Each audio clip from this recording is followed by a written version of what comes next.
ప్రస్తుత కాలంలో కార్లతో పాటు ఇతర వాహనాల సంఖ్య నిరంతరం పెరుగుతోంది. ఈ నేపథ్యంలో దేశంలో ఫాస్టాగ్ వాడకం తప్పనిసరి అయింది. ఫాస్టాగ్ లేని పక్షంలో టోల్ ప్లాజా దగ్గర టూ వీలర్ మినహా ఏ వాహనమైనా కూడా టోల్ ట్యాక్స్ చెల్లింపు విషయంలో ఇబ్బందులు ఎదుర్కొనే అవకాశం ఉంది. ప్రస్తుతం national payment corporation of India FASTag కోసం ఆగస్టు నుంచి కొత్త నిబంధనలను అమలు చేస్తుంది.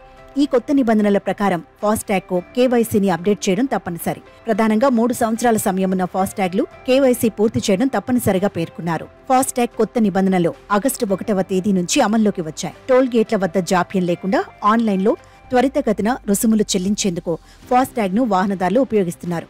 ఇప్పటి వరకు ఎలా ఉన్నా ఇక నుంచి ఫాస్టాగ్లు లేని వాహనాల నుండి ఎక్కువ మొత్తంలో డబ్బులు వసూలు చేస్తారు. అందువల్ల వాహనాలకు ఫాస్టాగ్ అనేది తప్పనిసరి. ఫాస్టాగ్ వినియోగదారులు వారి కేవైసీ వివరాలను అక్టోబర్ 31 లోపు అప్డేట్ చేసుకోవాలి.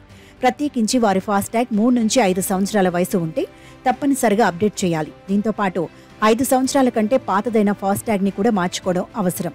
వాహనం రిజిస్ట్రేషన్ నెంబర్, చాసిస్ నెంబర్ను ఫాస్టాగ్ తో లింక్ చేసుకోవాలి. కొత్త వాహనాన్ని కొనుగోలు చేసేవారు కొనుగోలు చేసిన 90 రోజుల లోపు వాహన రిజిస్ట్రేషన్ నెంబర్తో తమ ఫాస్టాగ్ ను అప్డేట్ చేయాలి.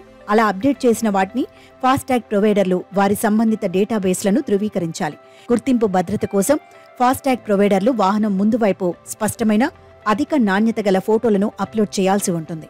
అంతరాయం లేని కనెక్టివిటీని నిర్ధారించడానికి సకాలంలో అప్డేట్లను అందుకోవడానికి ప్రతి ఫాస్టాగ్ ని మొబైల్ నెంబర్కు లింక్ చేయడం తప్పనిసరి చేశారు.